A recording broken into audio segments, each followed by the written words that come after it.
When a woman leaves, the world rarely witnesses the true depth of her pain. There is no public procession of grief, no visible shattering for onlookers to pity. The raw, aching emptiness that follows the severing of a bond is a private audience of one. Instead of wearing her heartbreak on her sleeve, she meticulously constructs a facade, a brilliant and impenetrable fortress of apparent well-being. She becomes the architect of her own illusion, curating a version of herself that looks not just healed, but improved, untouchable, and radiantly indifferent. This is not an organic process of moving on. It is a deliberate and strenuous performance. A show put on for a world she believes is watching her every move, and most importantly, for you, the stage for this performance is often the digital world, where perception can be carefully manufactured. Her social media transforms from a personal scrapbook into a strategic broadcast. Smiles, once candid, are now calculated and perfectly framed. She posts pictures surrounded by friends, her laughter captured in a way that seems to echo with a freedom she desperately wants to feel. She chases new thrills, a spontaneous trip, a new hobby, a late night out, and ensures evidence of this vibrant new life is publicly available. It's a relentless campaign of joy. Each post a deliberate brushstroke in a larger portrait of a woman who is not just surviving, but thriving without you. To the outside observer, she is glowing, unburdened, and happier than ever. But this radiance is not the warm glow of genuine contentment. It is the stark, bright glare of a spotlight on a stage, illuminating an act.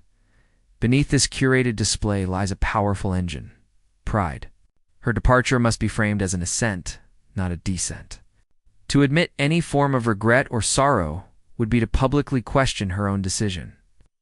To suggest that her choice for freedom was a miscalculation, pride demands that the narrative be one of liberation, not loss. So, she plays the role with fervor. She exaggerates her laughter in the company of new men. Not because they spark any real joy, but because their presence serves as a prop in her play. It's a strategic message designed to communicate one thing. See, I am desired. I am moving on. My life is full, even without you. Every declaration of independence, every photo that screams self-sufficiency is a shield against the silent, nagging fear that she has made a terrible mistake. Yet, for all its brilliance, the performance is inherently fragile. It is built on a fundamental contradiction. True happiness is a quiet, internal state. It is a deep, still lake that does not need to prove its depth. It doesn't require an audience or validation. The happiness she projects, however, is its opposite. It is loud, public, and desperate for a reaction. It is the churning of whitewater, all noise and frantic motion, designed to distract from the emptiness beneath. The very fact that her joy must be so performative, so consistently and loudly advertised, is what gives it away. The need to prove she is fine is the very evidence that she is not. The mask, however convincing, is a cover for a wound that has not yet begun to heal. A performance designed to convince not only the world, but herself, of a reality that does not yet exist. The performance, for all its initial intensity, is powered by a finite source. The energy required to maintain the illusion to smile when you want to scream, to laugh when you feel hollow, to project radiance while feeling a profound inner dimming is immense. In the beginning, this energy is readily available, drawn from a potent cocktail of novel sensations. The first flush of new attention acts as a powerful anesthetic, flooding the ego with a sense of validation that temporarily numbs the sting of loss. The novelty of freedom itself is intoxicating. Every unscheduled hour feels like a reclamation of self, and the sheer possibility of a life unburdened by compromise provides a thrilling high. In this initial phase, the mask is not a heavy burden, but a liberating costume, allowing her to play the part of a woman reborn with what feels like genuine ease. The curtain rises. She hits her marks with a convincing fervor, but a performance cannot run forever without intermission. The human spirit cannot sustain a state of artificial elevation without eventually craving the quiet truth of its own rest. The first signs of strain are not public. They are intimate, felt in the solitary spaces between the curated moments. It is in the drive home after the party, when the music stops and the forced laughter echoes into a sudden, ringing silence. It is in the moment she closes her apartment door, leaning against it as the vibrant social media post gives way to the stark reality of 4 empty walls. The nights once filled with the buzz of notifications and new conversations begin to feel longer. The silence she once sought as a respite from a noisy relationship now grows louder, becoming a palpable presence that amplifies the very emptiness she is trying to outrun. The true unraveling does not occur in the spotlight. It does not happen when she is out with friends, narrating her tale of liberation. Apps. Or when she is laughing a little too loudly at a joke in a crowded bar. The shift comes in the quietest hours, in the unscripted moments when the performance is over and the audience has gone home. It is late at night, in the stillness of her own bedroom, when the phone remains stubbornly silent. It is in the involuntary act of scrolling through old pictures, where unguarded smiles and moments of real peace stare back at her, posing a silent, damning question to her current reality. Staring at the ceiling in the dark, she is forced to confront the dissonance. Why does this hard-won freedom feel so profoundly empty? It is in this silence that the ghost of your presence becomes most potent. Not the memory of dramatic gestures or passionate declarations, but the steady, grounding hum of what was lost, the consistency, stability, the simple knowing that there was a foundation beneath her feet. The reality of losing a man who provided an anchor begins to sink in, not as an abstract idea, but as a visceral ache. The frantic energy of her new life suddenly feels like chaos, and she remembers the peace that came from a calm harbor. This is the moment the facade becomes unsustainable. Not because it has been exposed to the world, but because she can no longer hide from herself. She can lie to her friends. She can craft a perfect narrative for social media. But in the profound solitude of her own heart, the performance fails. The truth breaks through not with a shout, but with a whisper. And it is in that whisper that the first real crack appears, threatening to shatter the entire illusion. The performance can only withstand so much before reality intrudes. And when it does, the entire, carefully constructed facade begins to crumble. This unraveling is rarely a single, catastrophic event, but a series of quiet, piercing moments where the illusion of her new happiness is starkly contrasted by an undeniable truth. It is a process of comparison that she cannot control, where the shiny but hollow present is measured against the substantive, if imperfect, past. This comparison becomes the chisel that picks away at the foundation of her act. Until the mask no longer fits and the costume feels like a lie, the trigger can be deceptively simple, often arriving without warning in the midst of her daily life. She might see a man treating another woman with a calm, assured respect that reminds her of you, and the memory of that specific brand of strength enforced and inherent washes over her. Or it could be a small, seemingly insignificant detail that her subconscious has clung to. The way you used to listen with your full attention, a particular phrase you used, or the feeling of safety that came from your consistent presence. In these moments, the new men in her life are suddenly thrown into a harsh and unflattering light. Their conversations feel shallow, their efforts to impress seem desperate, and their presence lacks the grounding weight she once knew. The comparison is involuntary and devastating. It is no longer about the performance of who is happier without the other.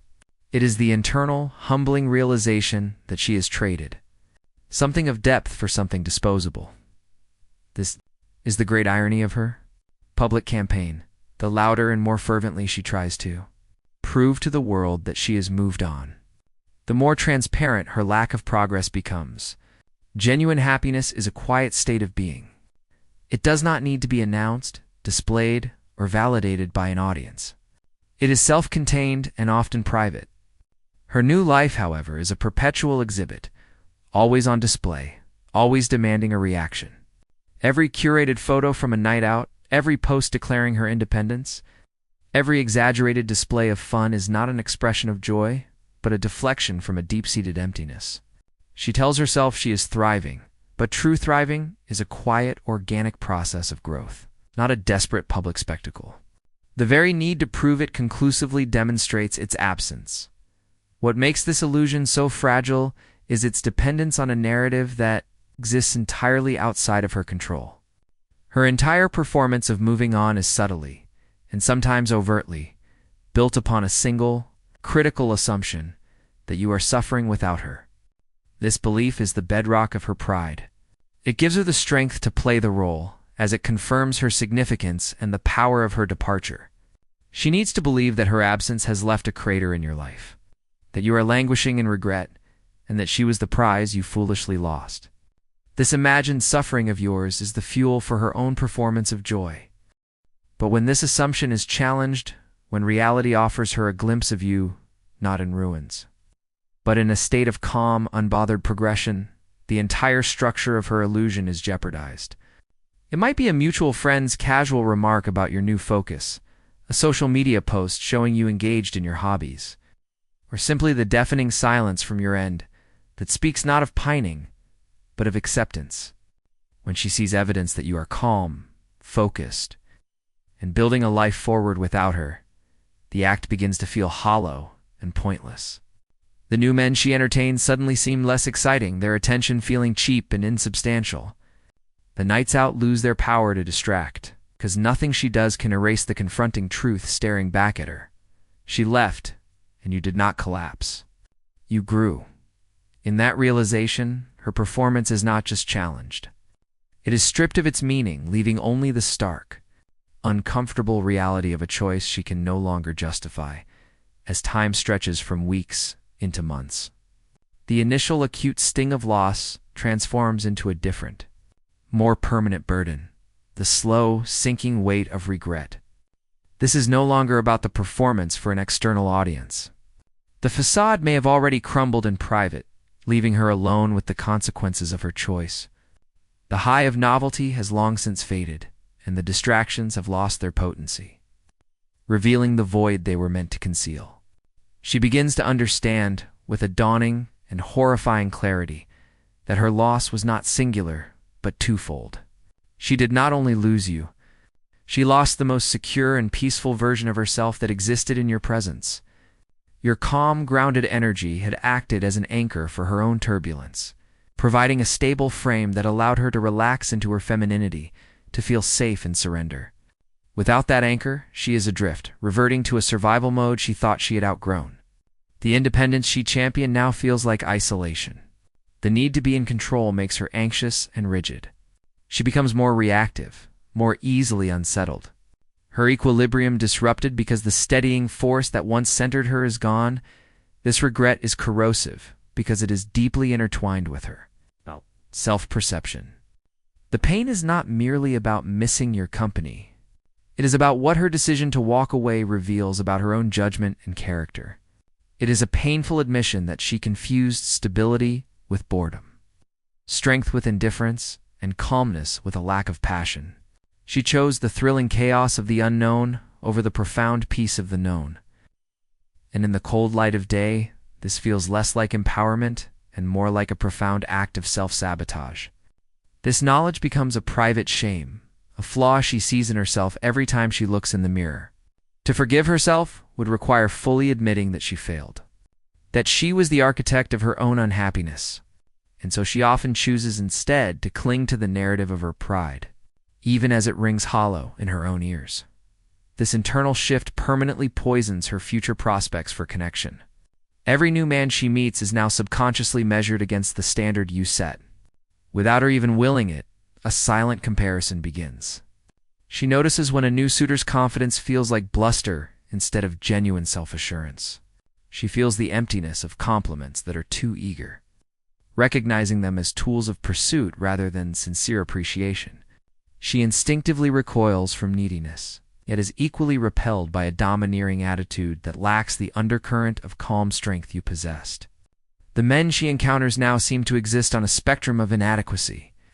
They are either too weak, folding under the slightest pressure, or they try to emulate strength through aggression and control, which only highlights the absence of the quiet, innate power you held.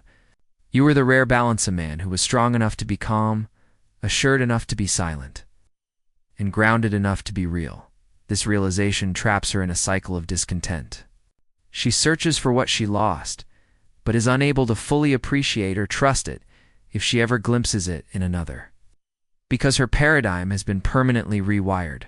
She sabotages new connections almost unconsciously, finding flaws where none might have mattered before, because no one can ever live up to the ghost that now haunts her. The man she can never have again becomes the benchmark against which all others are found wanting. This is the true, lasting punishment of her choice, not the acute pain of the initial loss, but the chronic, low-grade dissatisfaction that infects every attempt to move forward. She is cursed with the knowledge of what a truly grounded masculine presence feels like. And in a world filled with boys pretending to be men, and men who have forgotten their strength, that knowledge becomes a life sentence of comparison, ensuring that no matter who she is with, a part of her will always know that she once had something real, and she was the one who let it go.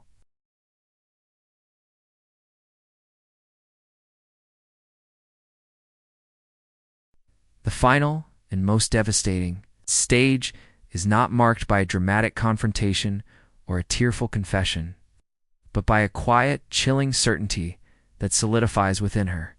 It is the realization that the door, which she had always assumed would remain slightly ajar, has irrevocably closed. This moment of truth arrives not from anything you actively do, but from what you have passively become, a man who has truly moved on. She can sense this shift with an intuition that is both a gift and a curse.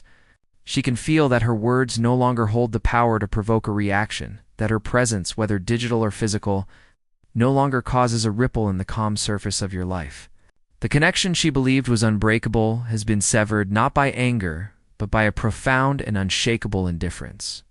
This is the ultimate defeat, for a woman's influence is rooted in her ability to affect a man's emotional state.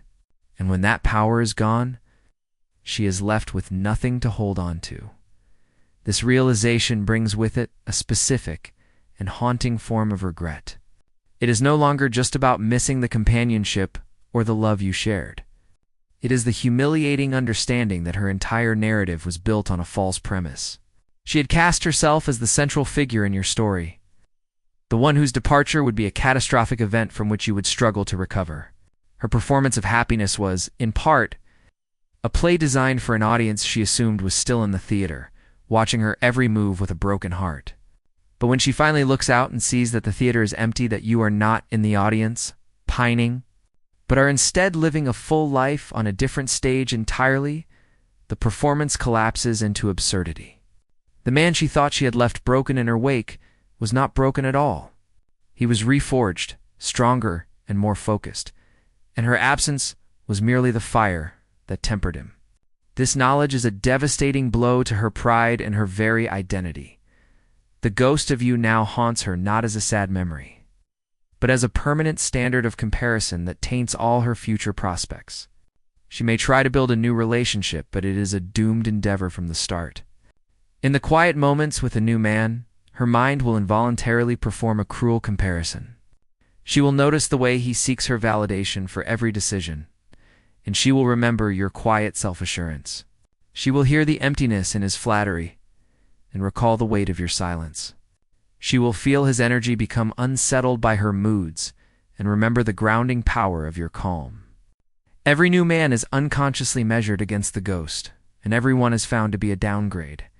They may have other qualities, more money, more overt charm, or eager compliance, but they lack the foundational, masculine essence that provided the stability her soul craves. She is forever trapped between her desire for that peace and her inability to find it in anyone else. This is the quiet, lifelong punishment for her choice. It is not a dramatic torment of tears and sleepless nights, though those may come. It is a perpetual, low-grade dissatisfaction that shadows her every interaction.